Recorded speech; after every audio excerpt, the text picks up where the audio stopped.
जल्द ही देवगुरु बृहस्पति चलेंगे उल्टी चाल।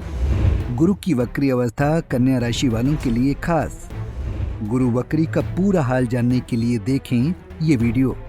मेरे YouTube पेज एस्ट्रोनॉलेज पर आपका स्वागत है। नमस्कार, मैं हूं नरेश कुमार। सबसे पहले उन दर्शकों का धन्यवाद जिन्होंने पेज को सब्सक्राइब किया है, पेज के वीडियोस को शेयर कर रहे हैं, लाइक कर रहे हैं और कमेंट बॉक्स में हमें अपनी राय भी लगातार भेज रहे हैं। दोस्तों, आज के वीडियो में बात करेंगे देवगुरु बृहस्पति की। देवगुरु बृहस्पति 9 अक्टूबर को वक्री हो जाएंगे और 4 फरवरी तक वक्री अवस्था में रहेंगे। ये लगभग 120 दिन का समय है जब गुरुदेव जो देवगुरु हैं वो वक्री रहेंगे। अब इसके परिणामों को जानने से पहले सबसे पहले ये देखते हैं कि वक्री और मार्गी अवस्था आखिर क्या होती है और ज्योतिष में इसका इतना महत्व क्यों है। इस पर थोड़ी सी 1 मिनट की चर्चा कर लेते हैं। पहले ये बता देते हैं ताकि आपको समझ आ जाए कि एक्चुअल में वक्री और मार्गी क्या होता है और उसका फल क्यों इतना इंपॉर्टेंट समझा जाता है एस्ट्रोलॉजी में। वैसे यदि हम खगोलीय घटना के लिहाज से देखें तो ये एक सामान्य खगोलीय घटना है जो हर साल होती है। 120 दिन के लिए गुरु हर साल वक्री होते हैं। लेकिन ये वक्री अवस्था होती क्या है? जो हमारा ब्रह्मांड है वहां पर जो प्लैनेट्स हैं, कुछ इनर सर्कल के प्लैनेट हैं, कुछ आउटर सर्कल के प्लैनेट हैं। प्लैनेट हम मोटे तौर पर 5 ही मानते हैं। सूर्य को पिता माना जाता है और चंद्रमा को पालक माना जाता है। बाकी जो है वो मंगल है, गुरु हैं, बुध हैं, शुक्र हैं, ये सारे प्लैनेट माने जाते हैं, या शनि है, ये प्लैनेट माने जाते हैं। राहु केतु छाया ग्रह हैं, इनको ग्रह जो है वो नहीं माना जाता है, इसका फिजिकल एग्जिस्टेंस नहीं है।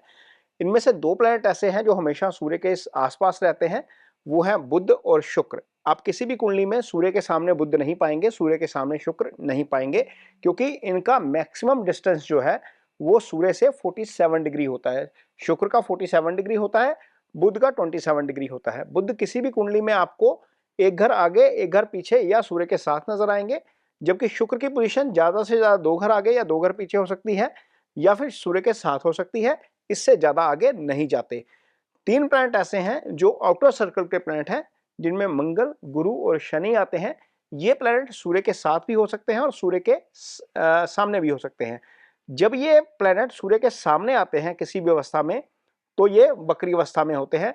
कोई भी कुंडली जब हम नंगी आंख से देखते हैं, यदि मंगल, गुरु या शनि सूर्य के सामने है तो वो निश्चित तौर पर वक्री अवस्था में ही होंगे।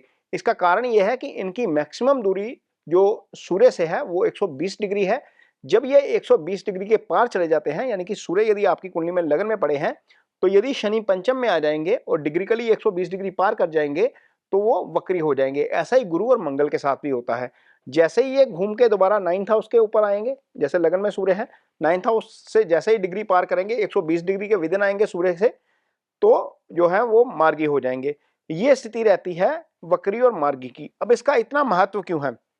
शास्त्र कहता है कि वक्री प्लैनेट जो होता है उसका चेष्टा बल बढ़ जाता है। चेष्टा बल बढ़ने का मतलब यह है कि ग्रह जो है वो अपने अच्छे या बुरे परिणाम बहुत तेजी से करता है और इसी कारण इसका जो है वो अचानक से असर नजर आता है।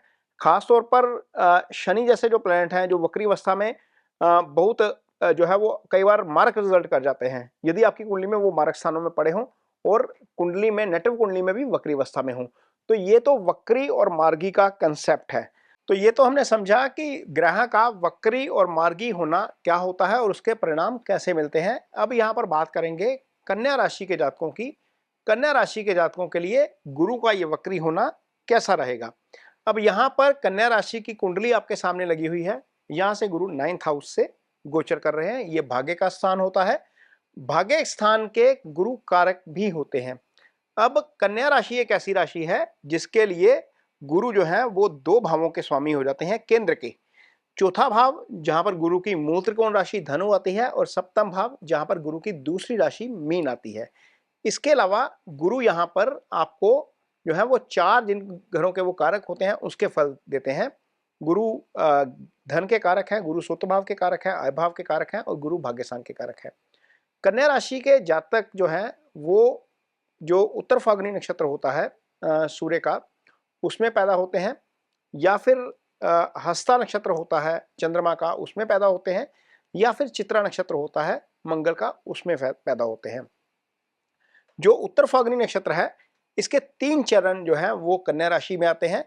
हस्ता नक्षत्र जो चंद्रमा का है उसके चारों चरण कन्या राशि में आते हैं, और चित्रा नक्षत्र जो मंगल का नक्षत्र है उसके 2 चरण जो है वो कन्या राशि में आते हैं। इसका मतलब यह है कि ये जो जातक हैं कन्या राशि के, जब युवावस्था में आते हैं, जब करियर पीक पे जा रहा होता है या करियर शुरू होता है, तो यहाँ पर गुरु की महादशा उनको लग जाती है, और गुरु की महादशा में ही करियर जो है वो राइज करता है, और पीक पे भी गुरु की महादशा में ही जाता है, क्योंकि महादशा 16 साल चलती है, और ये 16 साल के पीरियड में गुरु डेफिनेटली बहुत अच्छे रिजल्ट करके जाते हैं, क्योंकि गुरु जो है वो दोनों केंद्रों के स्वामी होते हैं इस भाव के लिए, इस राशि के लिए। तो यहाँ पर इसका 9th हाउस से गोचर करना क्या रिजल्ट करेगा, इस पर चर्चा करते हैं थोड़ी। गुरु यहाँ पर 9th हाउस को देख रहे हैं, 9th हाउस में बैठे हैं, और गुरु की 5वीं दृष्टि जा रही है आपकी राशि के ऊपर। यहाँ पर देखिए, ये राशि की हमने दृष्टि दिखाई है इस चार्ट में आपके, और यहाँ पर आपकी राशि के ऊपर दृष्टि होने का मतलब यह है कि ये पॉजिटिविटी लाने का काम करेंगे। आप में जो है वो थोड़ी सी पॉजिटिविटी आएगी, मानसिक तौर पर भी, शारीरिक तौर पर भी आप थोड़ा सा खुद को फिट पाएंगे, और डेफिनेटली आपको जो है वो इसका अच्छा रिजल्ट मिलेगा। गुरु की 7वीं दृष्टि यहाँ पर सीधे देखिए पराक्रम भाव में जा रही है। पराक्रम भाव में जाने का मतलब यह है कि कोई भी आप काम करेंगे वो पूरी डिटर्मिनेशन के साथ करेंगे, पूरे कॉन्फिडेंस के साथ करेंगे, क्योंकि पराक्रम भाव गुरु के द्वारा एक्टिव है, तो पॉजिटिव साइड में आपका पराक्रम इस्तेमाल होगा। यहाँ पर गुरु की जो 9th दृष्टि है वो जा रही है आपके पंचम भाव के ऊपर। पंचम भाव आपका सुत भाव होता है, इसको संतान का भाव कहते हैं। यदि संतान है तो संतान पक्ष से अच्छी खबर आ सकती है, यदि संतान नहीं है तो संतान की प्राप्ति हो सकती है। यदि हायर एजुकेशन में जाना चाहते हैं तो हायर एजुकेशन आपको जो है उसके अच्छे रिजल्ट मिलेंगे, क्योंकि 5वां भाव हायर एजुकेशन का भी भाव है, ये बुद्धि विवेक का भाव है, गुरु इंटेलिजेंस के कारक हैं। अब आपको कौन कौन से अच्छे रिजल्ट मिलेंगे, सबसे पहले तो ये है कि आपकी कुंडली का ट्रायंगल एक्टिवेट है, इसको त्रिकोण भाव बोलते हैं।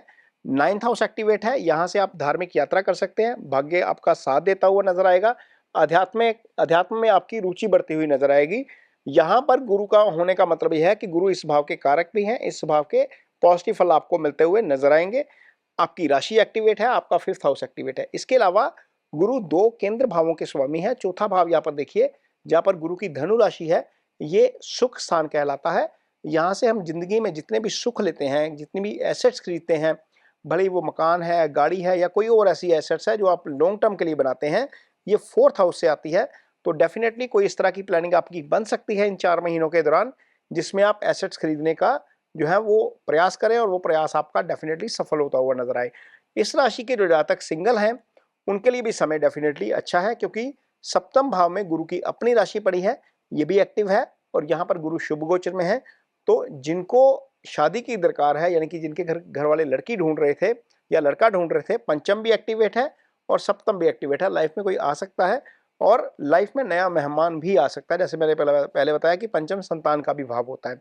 तो ये कन्या राशि के जातकों के लिए गुरु का वक्री होना 120 दिन के लिए बहुत अच्छे परिणाम लेकर आएगा।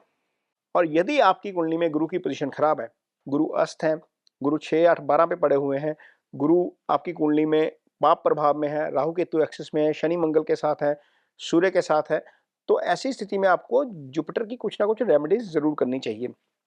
तो सबसे पहले तो ये है कि गुरु ज्ञान के कारक हैं।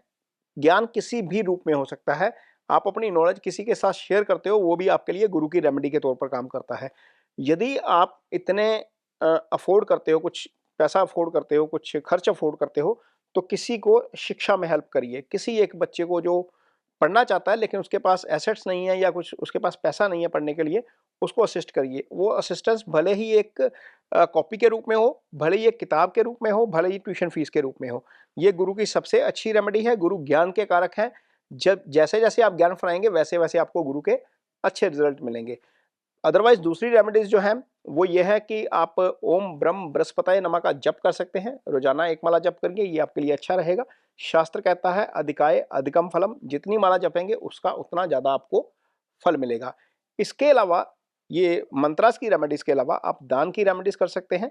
चने की दाल, पीला वस्त्र, कोई भी पीला फल जो है वो गुरुवार के दिन दान करिए, वो अच्छा है। इसके अलावा आप यदि अफोर्ड करते हैं अगेन, तो आप पुखराज धारण कर सकते हैं, लेकिन पुखराज धारण करने से पहले ये जरूर सुनिश्चित करिए कि आपकी कुंडली में गुरु की पोजीशन 6ठे भाव में, 8वें भाव में, 12वें भाव में, दूसरा भाव जो मारक स्थान है वो, और तीसरे भाव में नहीं होनी चाहिए। इन भावों में पड़े जुपिटर का नग पहनने से या स्टोन पहनने से इसका नुकसान ज़्यादा हो सकता है, लाभ कम हो सकता है। तो ये स्टोन ना पहनिए। यदि आप जुपिटर की पोजीशन केंद्र, त्रिकोण और भाग्य लाभ स्थान में है तो आप स्टोन धारण कर सकते हैं, ये आपके लिए अच्छा रहेगा। जाते-जाते ये वीडियो कैसा लगा आपको कमेंट बॉक्स में अपनी राय ज़रूर दीजिए। यदि ये वीडियो अच्छा लगे तो शेयर ज़रूर करिए, पेज को सब्सक्राइब ज़रूर करिए। इसके साथ ही मुझे दीजिए इजाज़त। नमस्कार।